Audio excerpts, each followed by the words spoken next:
పెళ్ళైన 33 రోజులకే భర్త చనిపోయాడు. వారిద్దరూ ప్రేమించుకునేటప్పుడే పక్కాగా ప్లాన్ చేసుకుని అపార్ట్మెంట్లో ఫ్లాట్కు అడ్వాన్స్ ఇచ్చారు. ఆ ఇంట్లోకి దిగిన 10 రోజుల్లోనే ఈ ఘోరం జరిగింది. అంతా భార్యపైన, అతని స్నేహితులపైనే అనుమానపడ్డారు. ఎలాంటి క్లూస్ లేని కేసును పోలీసులు తెమల్చలేకపోయారు. చివరకు సిబిఐ కూడా కొన్నేళ్ల పాటు విచారణ చేసింది. మేధస్సును ఉపయోగించి ఇన్వెస్టిగేషన్ చేస్తే ఒకే ఒక్క నంబర్ ప్లేటు ఈ కేసు గతినే మార్చింది. ఇంతకీ సిబిఐ అధికారులకే దిమ్మ తిరిగేలా చేసిన ఆ షాకింగ్ మిస్టరీ ఏంటి? అది ఉత్తరప్రదేశ్లోని నోయిడా. ఈ నగరంలోని ప్రతీక్ విస్టారియా అనే ఒక లగ్జూరియస్ అపార్ట్మెంట్లో అంకిత్ చౌహాన్ అనే యువకుడు తన భార్యతో కలిసి నివసిస్తున్నాడు. వారిది అందులో 3 BHK ఫ్లాట్. అతని భార్య అమీషాతో కలిసి కొత్త జీవితం ప్రారంభించాడు. ఈ భార్యాభర్తలు ఇద్దరు ఐటీ ప్రొఫెషనల్సే. అంకిత్ TCS లో పనిచేస్తుంటే అమీషా యాక్సెంచర్ లో పనిచేస్తోంది. వీరికి ఆర్థికంగా ఎలాంటి సమస్యలు లేవు. అయితే అంకిత్కు సొంతంగా బిజినెస్ స్టార్ట్ చేయాలని చాలా ఆశగా ఉండేది. ఎన్నాళ్ళని ఉద్యోగం చేస్తాం, సొంతంగా బిజినెస్ చేసి లైఫ్లో బాగా సెటిల్ కావాలని చాలా రోజులుగా అనుకుంటున్నాడు. ఏ బిజినెస్ చేయాలా అని అతను ఆలోచిస్తున్న సమయంలో ఇంటర్నెట్ బాగా పుంజుకుంది. అందువల్ల కామర్స్ వ్యాపారాన్ని ప్రారంభిస్తే భవిష్యత్తులో మంచి ఫలితాలు ఉంటాయని అనుకున్నాడు. తన స్నేహితుడైన గగన్కు తన వ్యాపారం గురించి అన్ని విషయాలను ఎక్స్ప్లెయిన్ చేశాడు. అతన్ని కూడా తన బిజినెస్లో పార్ట్నర్ను చేసుకున్నాడు. ఆ కంపెనీకి కావాల్సిన డాక్యుమెంట్ ప్రాసెస్, నిధులను సేకరించడం, ఆఫీసు కోసం స్థలం చూడడం వంటి పనుల్లో అతను బిజీగా ఉన్నాడు. ఏప్రిల్ 13, 2015వ తేదీన వ్యాపారానికి సంబంధించిన కొత్త ఆఫీసును చూడడం కోసం ఇంటి నుండి బయలుదేరాడు. ఆ రోజు అంకిత్ డ్యూటీకి సెలవు పెట్టాడు. ఇంకోవైపు అతని భార్య ఆఫీస్కు వెళ్ళింది. బయట కొన్ని పనులు పూర్తి చేసుకున్న అంకిత్ అప్పటికే మధ్యాహ్నం కావడంతో ఎక్కడ లంచ్ చేయాలా అని ఆలోచించాడు. ఈరోజు తన భార్య ఆఫీసులో ఆమెతో కలిసి లంచ్ చేయాలని అనుకున్నాడు. వెంటనే తన క్లోజ్ ఫ్రెండ్ అయిన ప్రతీక్కు కాల్ చేసి నాతో లంచ్కు వస్తావా అని అడిగాడు. కానీ అతను కొద్దిగా పని ఉందని చెప్పాడు. నువ్వు కావాలంటే గగన్ను తీసుకువెళ్ళు అని సలహా ఇచ్చాడు. వెంటనే అంకిత్ తన పార్ట్నర్ అయిన గగన్కు కాల్ చేసి నువ్వు వెంటనే బయటకు వచ్చాయి, మన ఇద్దరం కలిసి నా భార్య పనిచేస్తున్న ఐటీ కంపెనీలోని క్యాంటీన్కు వెళ్ళి లంచ్ చేద్దామని చెప్పాడు. ఆ తర్వాత భార్య మనీషాకు కాల్ చేసి నీతో లంచ్ చేయడానికి వస్తున్నాను, నా కోసం వెయిట్ చేయి అని చెప్పాడు. ఈ అన్ని చోట్లకు అంకిత్ తాను కొత్తగా కొన్న ఫార్చునర్ కారులో తిరుగుతూ పనులు చక్కబెట్టాడు. ఆ తర్వాత గగన్ను పికప్ చేసుకుని తన భార్య పనిచేస్తున్న ఐటీ కంపెనీ వైపు బయలుదేరాడు. అప్పుడు కారును అంకితే డ్రైవ్ చేస్తున్నాడు. అతనికి పక్క సీటులో గగన్ కూర్చున్నాడు. ఈ గగన్కు కారు డ్రైవింగ్ రాదు. ఇద్దరూ సరదాగా మాట్లాడుకుంటూ సుమారు 2:30కు మనీషా పనిచేస్తున్న కంపెనీలోకి వెళ్ళారు. 1 గంట సేపు అక్కడే కూర్చుని మాట్లాడుకుంటూ భోజనం చేశారు. తర్వాత ఈ గగన్, అంకిత్ ఆ క్యాంటీన్ నుండి తమ కారు పార్క్ చేసిన చోటుకు వచ్చారు. ఇద్దరూ సిగరెట్ తాగారు. దమ్ము కొట్టిన తర్వాత కారు తీసుకుని ఇంటికి బయలుదేరారు.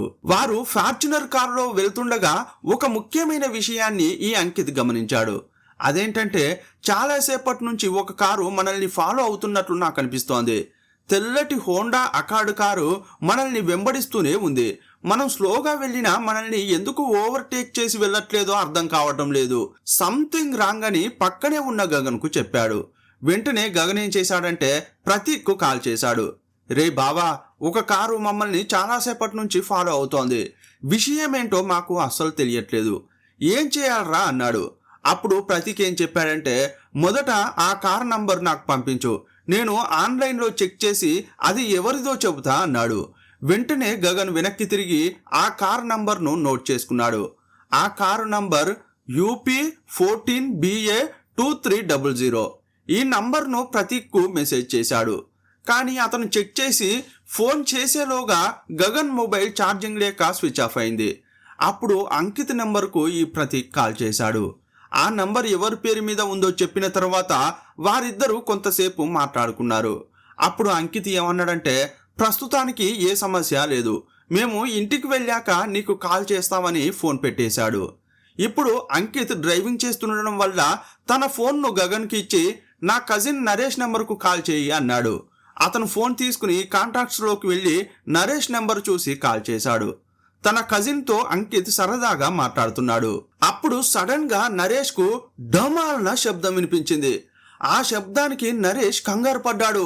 అయ్యో, ఒకవేళ కారు టైర్ పేరిందా లేదంటే పెట్రోల్ ట్యాంక్ పేరిందా అని అతడు చాలా భయపడ్డాడు. ఆ కారులోని శబ్దాలను జాగ్రత్తగా వింటున్నాడు. అప్పుడు ఈ అంకిత్ అరుపులు నరేష్ కు స్పష్టంగా వినిపిస్తున్నాయి. అంకిత్, నీకేమైంది? నువ్వెలా ఉన్నావు అని ఫోన్లో నరేష్ అడుగుతూనే ఉన్నాడు. కానీ ఎవరూ అతనికి సమాధానం ఇవ్వట్లేదు. వరుసగా 4 సార్లు డమాల్న శబ్దాలు వినిపించాయి. ఏం చేయాలో తెలియక నరేష్ అలాగే ఫోన్లో వెయిట్ చేశాడు. అదే సమయంలో అంకిత్ నొప్పితో విలవిలలాడుతున్నాడు. రక్తపు మడుగులో ప్రాణాల కోసం పోరాడుతున్నాడు. కొద్దిసేపటి తర్వాత అంకిత్ ఫోన్ను తీసుకున్న గగన్ లైన్లో ఉన్న నరేష్తో మాట్లాడాడు. ఏమండి, మీరు వెంటనే పక్కనే ఉన్న ఆసుపత్రికి రండి. ఈ విషయం మనీషాకు కూడా చెప్పండి. ప్రస్తుతం అంకిత్ చావు బతుకుల్లో ఉన్నాడని చెప్పాడు. ప్రాణాపాయ స్థితిలో ఉన్న అంకిత్ను పక్కనున్న ప్రైవేట్ ఆసుపత్రికి తీసుకెళ్లాడు. కానీ దురదృష్టవశాత్తు ఆ ఆసుపత్రిలో అప్పుడు ఏ డాక్టరు లేడు. ఏం చేయాలో తెలియక గగన్ పిచ్చివాడైపోయాడు. ఇదే సమయంలో అంకిత్ భార్య అమీషా, కజిన్ నరేష్ ఆసుపత్రికి వచ్చారు. వారు అంకిత్ పరిస్థితిని చూసి షాక్ అయ్యారు. ఇంతకీ అంకిత్ ప్రాణాలు నిలిచాయా లేదా? ఆ కారులో అతనికి ఏం జరిగింది? ఎందుకని అంకిత్కు మాత్రమే గాయాలయ్యాయి? కారులో 2 ఉంటే గగన్కు మాత్రం ఎందుకు ఎలాంటి గాయాలు కాలేదు? ఈ కుట్ర వెనుక ఉన్న మాస్టర్ మైండ్ ఎవరు? ఇదంతా అంకిత్ క్లోజ్ ఫ్రెండ్ అయిన గగనే చేశాడా లేదంటే ప్రతీక్ అనే మరో స్నేహితుడు చేయించాడా? అది కాకపోతే పెళ్ళై కేవలం 33 రోజులే అయిన భార్య అమీషా చేయించిందా? ఈ కేసు మన ఊహకు కూడా అందదు. ఎన్నో ప్రశ్నలు, మరెన్నో మలుపులతో కూడిన కేసును ఈ వీడియోలో చూడబోతున్నాం. మీరు చూస్తున్నది తెలుగు మిస్టరీ. నేను మీ ప్రభాకర్.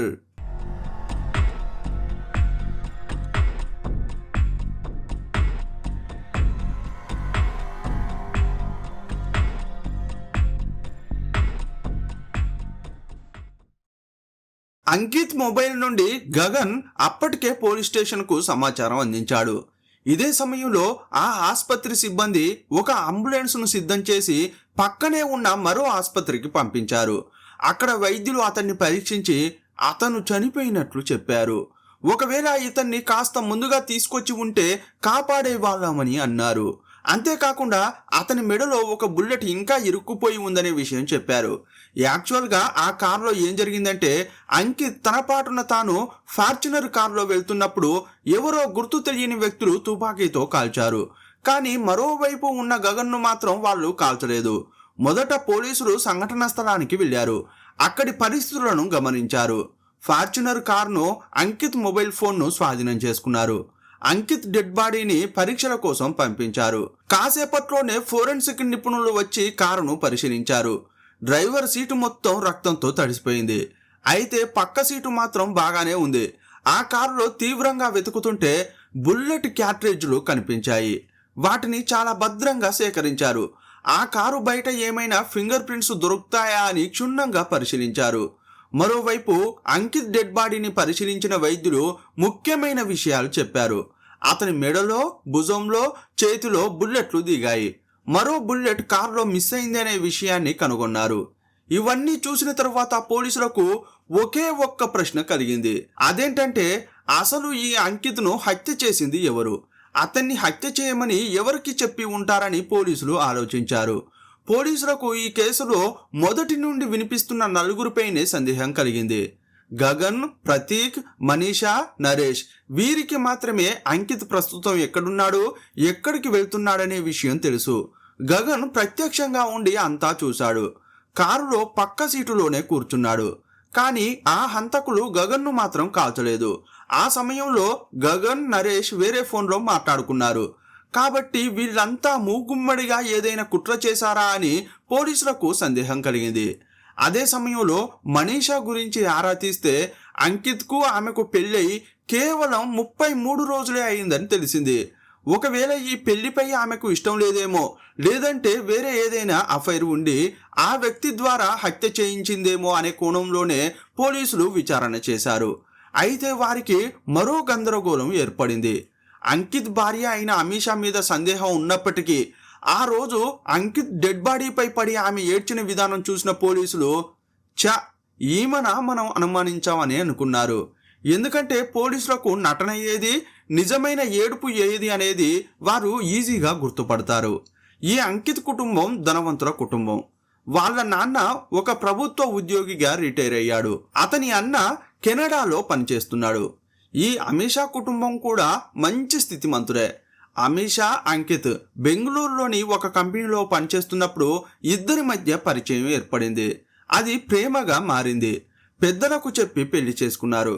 అయితే వీళ్ళు పెళ్లికి ముందే అంటే 2012లో ఇప్పుడు ఉంటున్న ఫ్లాట్ను బుక్ చేసుకున్నారు.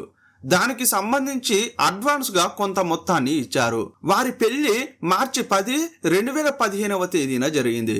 పెళ్ళైన 10 రోజులకు ఈ ఫ్లాట్లో కొత్త దంపతులు గృహప్రవేశం చేశారు. పెళ్లి కాకముందే ఫ్లాట్ను బుక్ చేసుకుని పెళ్లి తర్వాత వెంటనే అందులో కాపురం పెట్టారంటే వారు ఎంత పక్కాగా ప్లాన్ చేసుకున్నారో అర్థం చేసుకోవచ్చు. కానీ అందులోకి దిగి 23 రోజులే అయింది. మొత్తంగా చెప్పాలంటే పెళ్ళి అయి 33 రోజులే అయ్యింది. ఇదే సమయంలో అంకిత్ ఫార్చునర్ కొత్త కారును కొన్నాడు. ఇంకా దానికి నంబర్ కూడా రాలేదు. కానీ ఇలాంటి సమయంలోనే కుటుంబం ఊహించని విధంగా ఘోరం జరిగిపోయింది. ఈ పరిణామాన్ని మాటల్లో వర్ణించలేం. ఆ కుటుంబ సభ్యులు, ముఖ్యంగా అతని తల్లిదండ్రులైతే శోక సముద్రంలో మునిగిపోయారు. చెట్టంతా ఎదిగిన కొడుకును కేవలం పెళ్ళైన నెల రోజులకు శవంగా చూస్తే ఆ తల్లిదండ్రుల మానసిక స్థితి ఎలా ఉంటుందో మన ఊహకే అందదు. ఆ నొప్పి అనుభవించే వారికే తెలుస్తుంది.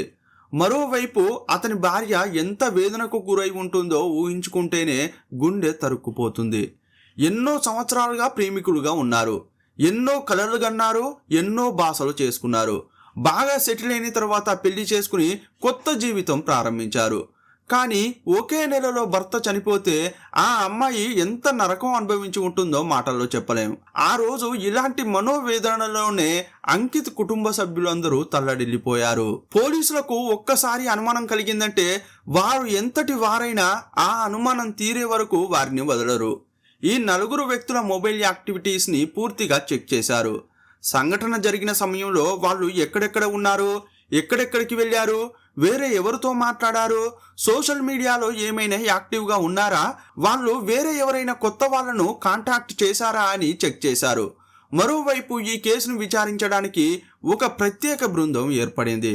సంఘటన జరిగిన ఏరియాలో ఏదైనా సీసీటీవీ కెమెరా ఉందా, ఆ ఐటీ కంపెనీ గేటు దగ్గర ఏదైనా సీసీటీవీ కెమెరా ఉందా, అలాగే సంఘటన జరిగిన దారుల్లో ఏవైనా సీసీటీవీ కెమెరాలు ఉన్నాయా అని పోలీసులు టీంలుగా విడిపోయి చెక్ చేశారు.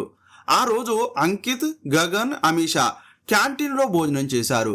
ఆ తర్వాత మనీషా డ్యూటీలోకి వెళ్ళిపోయింది. అప్పుడు ఈ అంకిత్, గగన్ క్యాంటీన్ నుండి బయటకు వచ్చారు. అప్పుడు మొదటగా బయటకు వచ్చింది ఈ గగనే. అలా బయటకు వచ్చిన గగన్ ఒక విషయాన్ని గమనించాడు. వారు వచ్చిన ఫార్చునర్ కారు వెనక ఒక వైట్ కలర్ హోండా కారు నిలబడి ఉండడాన్ని చూశాడు. అందులో ఒక వ్యక్తి తన చేతిని స్టైల్గా కారు కిటికీ మీద ఉంచాడు. అలా ఉంచినప్పుడు అతని చేతిలో 2 పచ్చబొట్లు ఉండడాన్ని గగన్ గమనించాడు. ఆ కారు కదిలితేనే వీళ్ళ కారు బయటకు తీయాల్సిన పరిస్థితి ఉండడం వల్ల ఈ అంకిత్ రాగానే ఆ కారును తీయమని చెబుదామా అని అనుకున్నాడు. కానీ ఆ సమయంలో అంకిత్ ఏమన్నాడంటే, మనం దమ్ము కొడదాంరా అని అతన్ని పిలిచాడు. పక్కకు వెళ్ళి ఒక చోట నిలబడి సిగరెట్ తాగారు. ఈ గ్యాప్లో ఆ white colour Honda accord car అక్కడి నుండి వెళ్ళిపోయింది. ఆ తర్వాత గగన్ కూడా దాని గురించి పెద్దగా పట్టించుకోలేదు. ఆ తర్వాత వాళ్ళిద్దరూ ఆ కారులో ఇంటికి బయలుదేరారు. కానీ వెళ్లే దారిలోనే ఈ అంకిత్ ఆ వైట్ కలర్ కారు చాలాసేపటి నుండి తమను ఫాలో కావడం గమనించాడు. ఆ తర్వాత ఆ నంబర్ను ప్రతీక్కు పంపడం, అతను చెక్ చేసి కారు ఓనర్ పేరు చెప్పడం జరిగింది. సరిగ్గా ఇదే సమయంలో హోండా కారు వీరు ప్రయాణిస్తున్న ఫార్చునర్ కారును అడ్డగించింది. సడన్ గా అందులోంచి ఇద్దరు దిగారు. చేతిలో తుపాకీతో వచ్చి కిటికీ గుండా డ్రైవర్ సీట్లో ఉన్న అంకిత్ను కాల్చడం ప్రారంభించారు. 3 తూటాలు అతని శరీరంలోకి దూసుకెళ్లాయి. అయితే ఇంకో తూటాను గగన్ వైపు కాల్చారు. కానీ అప్పుడు గగన్ ముందు కాళ్ళు పెట్టుకునే చోట కూలబడిపోయాడు. అందువల్ల ఆ తూట అతనికి తగలేదు. అప్పుడు అంకిత్ ఆ కిల్లర్ను చూస్తూ, మా దగ్గర విలువైన వస్తువులు ఏమీ లేవు, కానీ ఎందుకు మమ్మల్ని ఇలా కాల్చుతున్నారు, దయచేసి మమ్మల్ని వదిలేయండి అని ప్రాధేయపడ్డాడు. అదే సమయంలో నరేష్ కూడా ఫోన్ చేసి లైన్లోనే ఉన్నాడు. మొబైల్ కింద పడిపోవడం వల్ల ఇదంతా అతను వింటూనే ఉన్నాడు. అప్పుడు తుపాకీతో కాల్చిన 2 కిల్లర్లలో ఒకడు ఏమన్నాడంటే, ఒరే, జనాలు వచ్చేలా ఉన్నారు, మనం ఇక్కడే నిలబడితే దొరికిపోతాం, వెంటనే ఇక్కడి నుంచి పారిపోవాలని చెప్పాడు. ఆ ఇద్దరు వేగంగా తాము వచ్చిన కారులోనే ఎక్కి పారిపోయారు. కాసేపట్లోనే జనం గుమికూడారు. గగన్ డ్రైవర్ సీటు దగ్గరకు వచ్చి డోర్ను తెరిచి చూస్తే అంకిత్ అప్పటికే స్పృహ కోల్పోయిన స్థితిలో ఉన్నాడు. సీటు బెల్ట్ ధరించిన స్థితిలో ఈ అంకిత్ డ్రైవర్ సీట్లో తల వంచుకుని పడిపోయాడు. అక్కడున్న జనం సహాయంతో అంకిత్ను మెల్లగా లేపి వెనక సీటులో గగన్ పడుకోబెట్టాడు. మీలో ఎవరికైనా డ్రైవింగ్ వచ్చా, పక్కనే ఉన్న ఆసుపత్రికి వెళ్ళాలని గగన్ అడిగాడు. ఆ గుంపులో ఉన్న ఒక వ్యక్తి నేను డ్రైవింగ్ చేస్తా అని ముందుకు వచ్చాడు. ఆ ఫార్చునర్ కారులోనే పక్కనున్న ప్రైవేట్ ఆసుపత్రికి అంకిత్ను తీసుకెళ్లారు. ఇప్పటి వరకు జరిగిన విషయాలన్నింటినీ ఒక్కటి కూడా మిస్ కాకుండా పోలీసులకు గగన్ చెప్పాడు. కానీ పోలీసులకు గగన్ చెప్పిన థియరీ నిజమా కాదా అని సందేహంగా ఉంది. అయితే ఈ సంఘటనను ప్రత్యక్షంగా చూసిన కొందరు వ్యక్తులను విచారించినప్పుడు దాదాపు వారు కూడా గగన్ చెప్పిన విషయాలని చెప్పారు. అప్పుడు గగన్ ఇచ్చిన ఆ హోండా కారు నంబర్ను చెక్ చేశారు. ఇప్పుడు పోలీసులకు ఒక పెద్ద ట్విస్ట్ ఎదురైంది. ఎందుకంటే ఆ నంబర్ సచిన్ అనే ఒక వ్యక్తికి చెందిన స్కార్పియో కారు నంబర్ అని తెలిసింది. అయితే ఆ నిందితుడు వచ్చిన కారు నంబరు ఫేక్ అని తెలిసింది. ఒకవేళ ఈ గగన్ ఇదంతా ప్లాన్ చేసి ఈ నంబర్ ప్లేట్ నంబర్ను కూడా తప్పుగా చెప్పి ఏదైనా డ్రామా ఆడుతున్నాడా అనే సందేహం కూడా పోలీసులకు కలిగింది. కానీ ఈ క్రైమ్ను గగనో మనీషానో చేసిందని చెప్పడానికి వారికి ఎలాంటి ఆధారాలు దొరకలేదు. అందువల్ల ఈ కేసు ఎలాంటి పురోగతి లేకుండా చాలా రోజులు అలాగే ఉండిపోయింది. మొదట్లో ఈ వార్త మీడియాలో హల్చల్ చేసింది.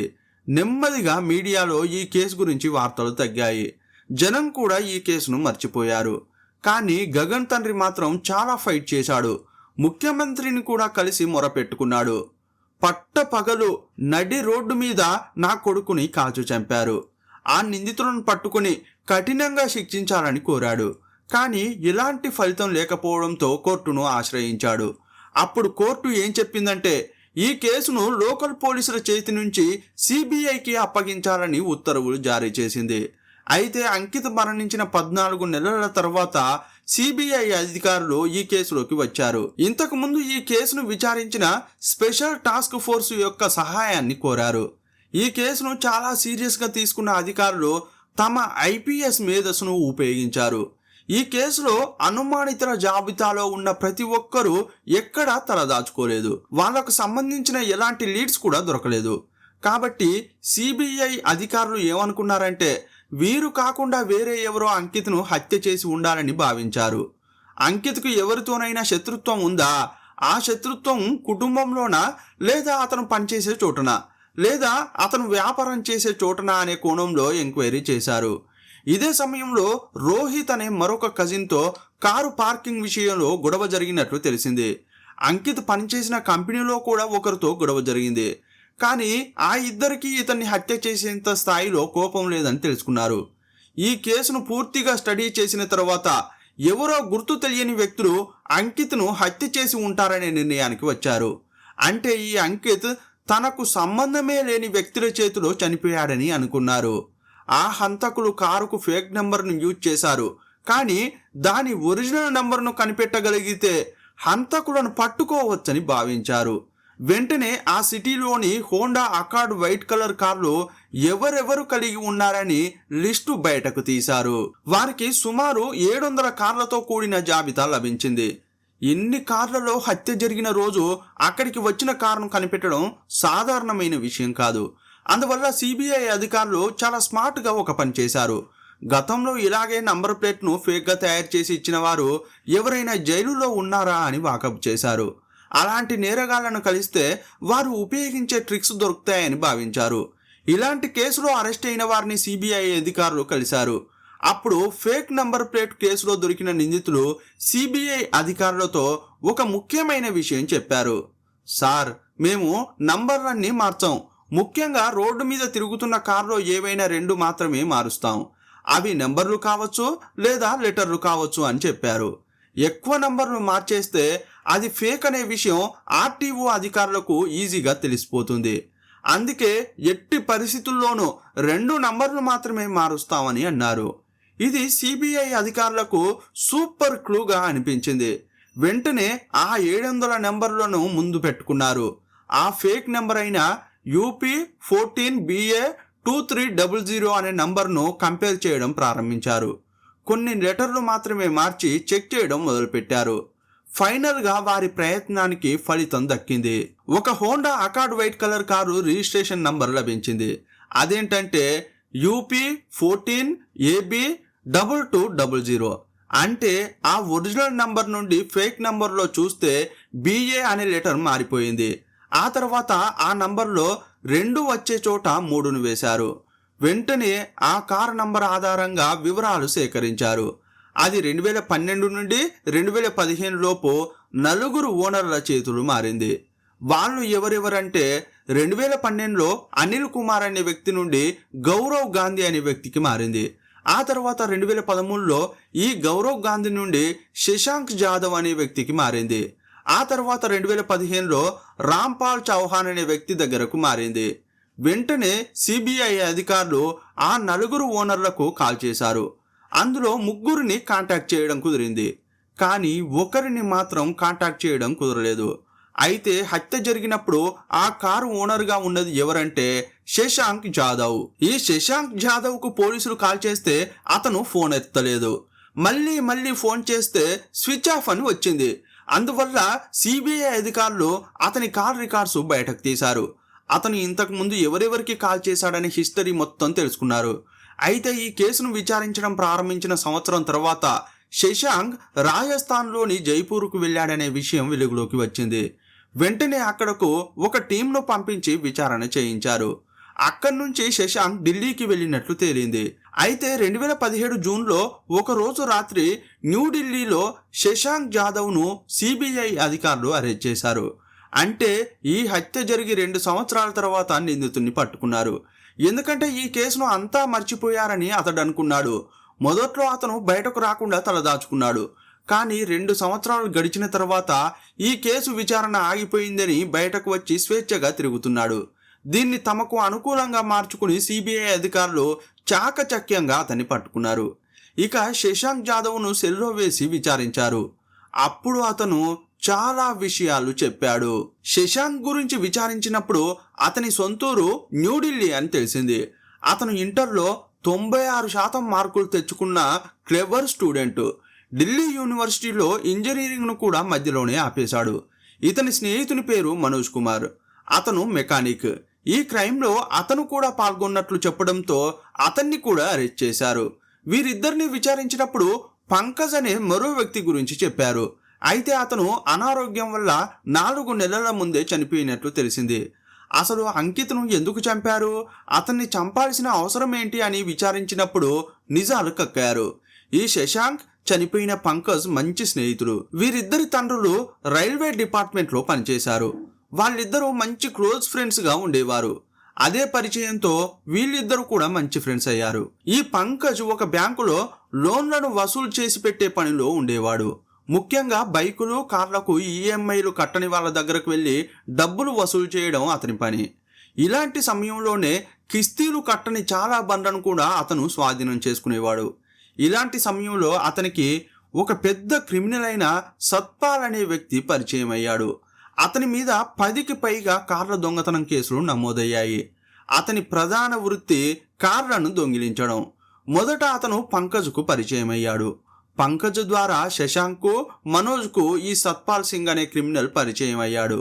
అప్పటి నుంచి 4 మంచి స్నేహితులయ్యారు. పోలీసులకు దొరికిన శశాంక్ మోహిత్ అనే తన మరో స్నేహితుడితో కలిసి ఒక బిజినెస్ చేయాలని అనుకున్నాడు. ఒక ఇన్ఫ్రాస్ట్రక్చర్ కంపెనీని ప్రారంభించాలనేది అతని ప్లాన్.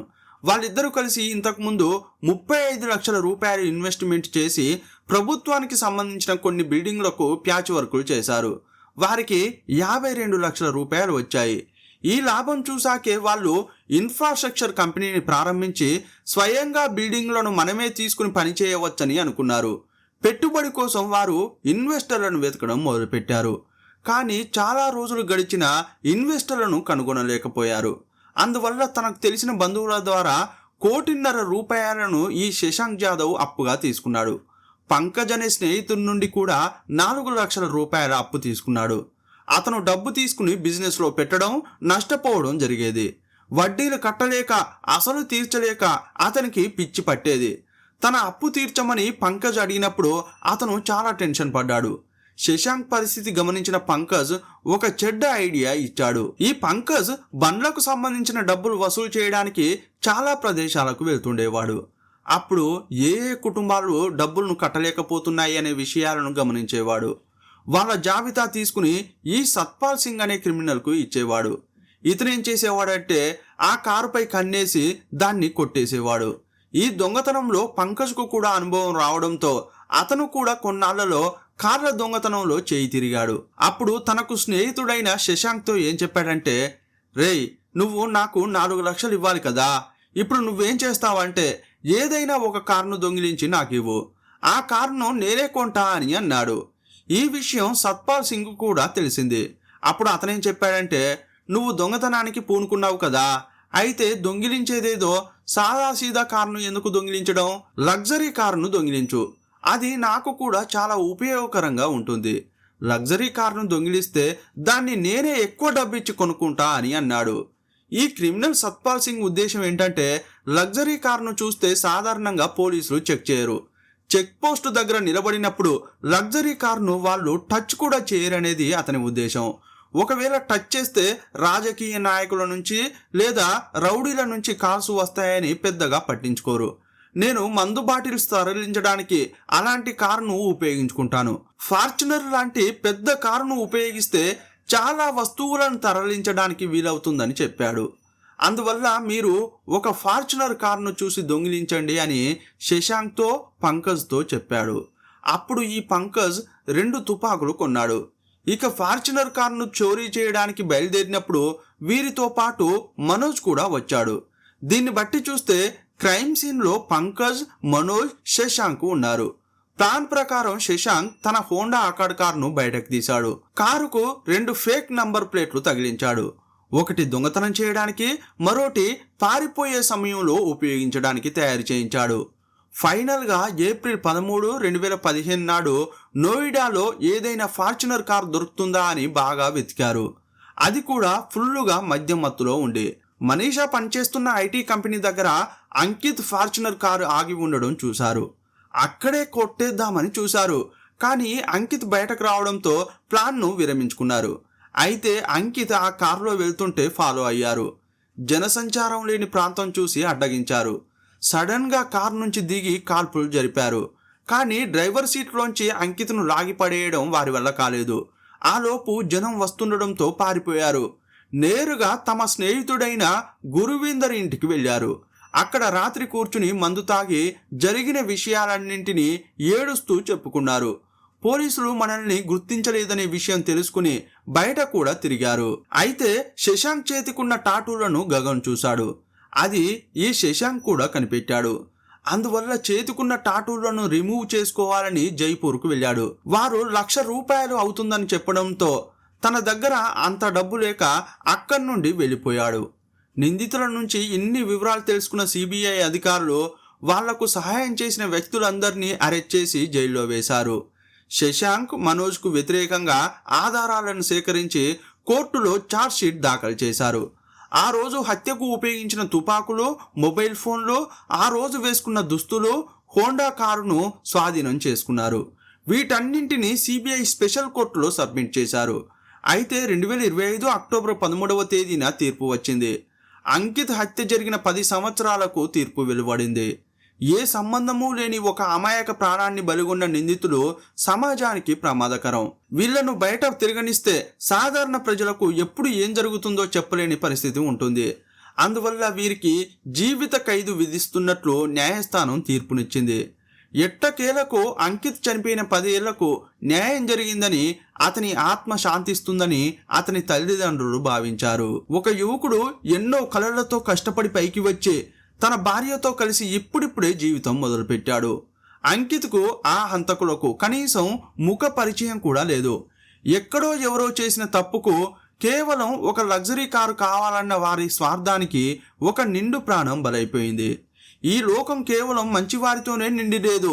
అందువల్ల ఎప్పుడూ అప్రమత్తంగా ఉండాలి. మన అప్రమత్తతే మనకు రక్ష. ఈ కేసులో నిందితుడైన శశాంక్ మొదట్లో బాగా చదివేవాడు. మంచి ప్రతిభను ప్రదర్శించాడు. కానీ వ్యాపారంలో నష్టపోయినప్పుడు అప్పులను తీర్చడానికి అడ్డదారులు తొక్కాడు. లగ్జరీ కార్లను దొంగిలించి సులభంగా డబ్బు సంపాదించాలనే దురాశ అతనిలోని మంచిని చంపేసింది. చెడు పనులకు అలవాటు పడిన ఏ మనిషి అయినా సరే అవతలి వాళ్ళ ప్రాణాలు తీయడానికి కూడా వెనుకాడడు అనడానికి శశాంక్ నిలువెత్తు నిదర్శనం. ఆశ ఉండొచ్చు, కానీ అది అత్యాశగా మారి ఎదుటివారి ప్రాణాలు తీసే స్థాయికి వెళ్తే అది వినాశనాన్నే మిగులుస్తుంది. హంతకులు నంబర్ ప్లేట్లు మార్చి దొరికిపోకుండా జాగ్రత్త పడ్డామని భావించారు. 1 కాదు 2 కాదు, కొన్నేళ్ల పాటు చట్టం కళ్ళు గప్పి తిరిగారు. కానీ సిబిఐ అధికారులు చాలా శ్రమించి ఎట్టకేలకు నిందితులను పట్టుకున్నారు. ధనమే సర్వస్వం అని బతికే రోజుల్లో మనం ఉన్నాం. కానీ ఆ డబ్బు సంపాదించడానికి ఎంచుకునే మార్గం ఎప్పుడు ధర్మబద్ధంగా ఉండాలి. ఎంత కష్టం వచ్చినా అడ్డదారులు తొక్కకూడదు. అలాగే ఎప్పుడు అప్రమత్తంగా ఉంటూ మన చుట్టూ జరిగే పరిణామాలపై ఒక కన్ను వేసి ఉండడం మన రక్షణకు ఎంతో ముఖ్యం. ఎవరి జీవితం ఎవరి చేతుల్లో ఎప్పుడు ముగిసిపోతుందో తెలియని ఈ ప్రపంచంలో ఉన్నన్ని రోజులు తోటి మనుషులతో ప్రేమగా ఉంటూ, క్షణికమైన కోరికలకు దురాశకు దూరంగా ఉంటూ ప్రశాంతమైన నిజాయితీ గల జీవితాన్ని గడపడమే ప్రతి ఒక్కరి లక్ష్యం కావాలి. ఈ కేసుపై మీ అభిప్రాయం ఏంటో కామెంట్ బాక్స్లో రాయండి. మరో వీడియోలో మళ్ళీ కలుసుకుందాం. అప్పటి వరకు సెలవు. జై హింద్.